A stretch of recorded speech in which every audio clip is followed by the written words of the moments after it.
Quand Dieu va dire à Jésus, il est mon fils bien-aimé, quoi que je l'ai déjà dit, en qui j'ai mis toute ma confiance, Luc 3, le verset 22, le mot là-bas, c'est ios. Ils sont séparés des incrédules. Ils sont semblables. Il dit, tel il est, tel nous sommes en Christ. Quand tu lis à partir du début, le mot fils, qu'on explique pour arriver jusqu'à tel il est, tel nous sommes dans le monde, c'est Ios qui est employé là-bas. Dans le 1 Jean 3, le verset 8, on dit la création, le Fils a paru pour détruire les œuvres des ténèbres. C'est le mot Ios qui est employé là-bas. Une chose que j'ai appris pendant ce temps qui m'a marqué, c'est que à l'époque, en Israël, au Moyen-Orient, il y a un mot qui est utilisé, c'est utilisé iosthesia. C'est pour l'adoption. Il est dit que quand un fils avait prouvé par sa responsabilité, sa fidélité, sa croissance, sa maturité, qu'il avait atteint l'âge adulte, une cérémonie d'adoption était faite. Et pendant cette cérémonie, il était proclamé par son géniteur fils publiquement. Il était proclamé publiquement fils par son géniteur. Donc son père qui l'avait engendré disait publiquement que celui-ci est mon fils. Quand tu étudies ces choses et tu te rends compte, tu dis waouh, je comprends pourquoi Dieu pourrait dire publiquement celui-ci est mon fils. Attends, j'avance encore. On dit pendant cette cérémonie, le père proclamait publiquement son adolescent garçon et qu'il est fils. Et à partir de ce moment, il avait le droit de jouir de certains privilèges dont il n'avait pas le droit avant ce jour. Quels sont ces privilèges-là? Pendant mes études, j'ai appris 3 et je vais citer les 3 là avec toi. Ça va tellement te challenger pour te poser des bonnes questions concernant ta vie, ta destinée. Le premier privilège, il avait le droit d'utiliser le nom de son père. Il avait le droit d'utiliser le nom de son père, au nom de Jésus, au nom de Jésus. Il pouvait acheter, vendre, faire les affaires au nom de son père. Il recevait ce jour-là une procuration. Tu peux imaginer que tout le monde a reçu la procuration. On a le nom de Jésus. On peut l'utiliser comme on veut. On peut agir en droit et place de Jésus. La deuxième chose qu'il recevait, c'était son héritage, la fortune que le père lui confiait. Quand je suis partie étudier le fils prodigue, je crois que plusieurs parmi vous, quand tu écoutes ça, tu te demandes, mais est-ce que le fils prodigue, il avait quel statut pour recevoir son héritage? Quand j'ai regardé le mot fils dans fils prodigue, c'est ios.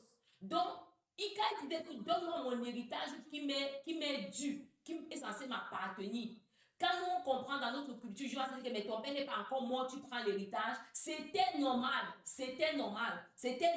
qu'il y avait une cérémonie où le père déclare qu'un fils est fils et à partir de ce moment, il a certains droits, certains privilèges, parmi lesquels l'héritage. C'était normal dans leur culture, c'était normal dans ce temps-là.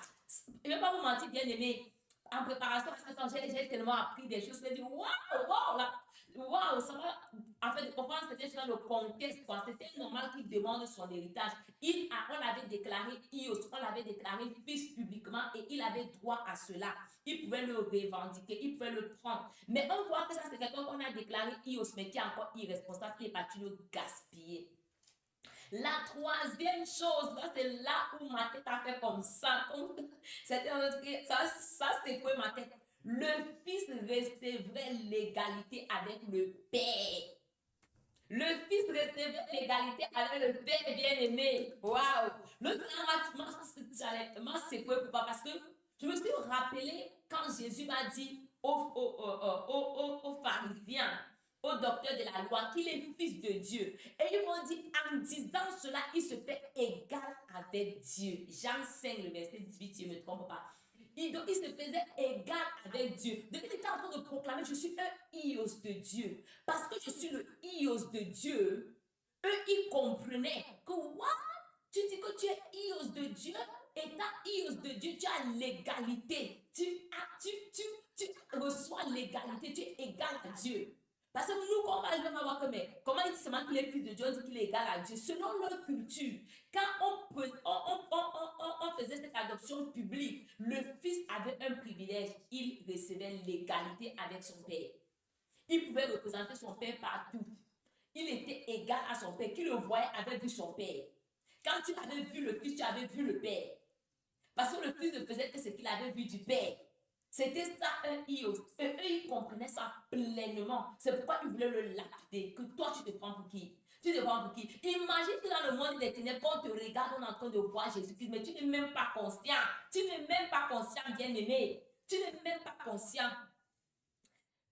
Je vais revenir sur quelque chose. Tu peux te rendre compte que tout ceci, tous ces privilèges ne revenaient pas de droit à l'enfant juste parce qu'il était né, mais seulement parce qu'il avait atteint une certaine croissance, un développement, une discipline, une éducation, une expérience.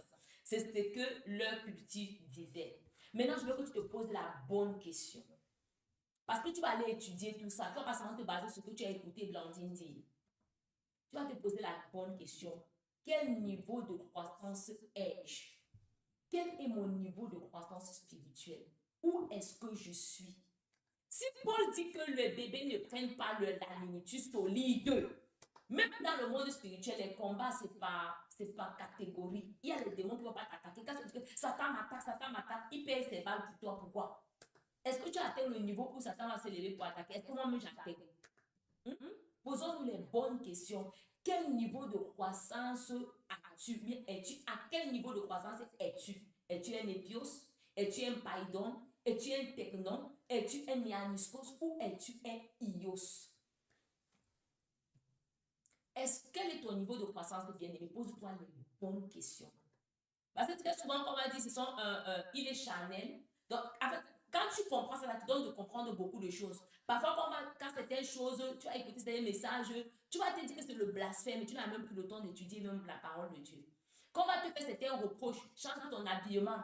Oh, Dieu regarde au cœur, Dieu regarde au cœur. Il y a des choses que tu ne trouves. Donc, tu n'arrives pas à distinguer le mal du bien.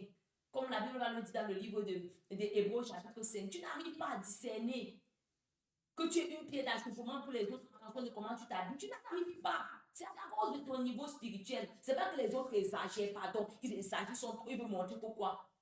Tu as un niveau spirituel qui te donne de penser comme ça. Ne faut pas que les autres exagèrent.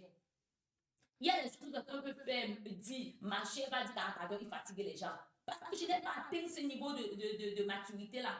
Ne crois pas que tu as atteint le niveau de maturité qu'il faut et tu es encore en train de lutter avec certaines choses pour ne pas faire. Non, tu n'as pas. Donc aujourd'hui, on doit se poser les bonnes questions. À quel niveau de maturité suis-je? Parce que ne compare pas ta destinée avec une autre personne bien aimée. Ce que Dieu veut faire avec toi, c'est un couloir. On va beaucoup parler de ça pendant ce temps-ci. C'est un couloir. Donc, je ne suis pas encore mariée parce qu'elle n'est pas encore grandi spirituellement. Il y a les géants que tu ne peux pas déloger parce que tu es encore à un certain niveau, parce que tu n'as pas encore compris qui tu es en Christ.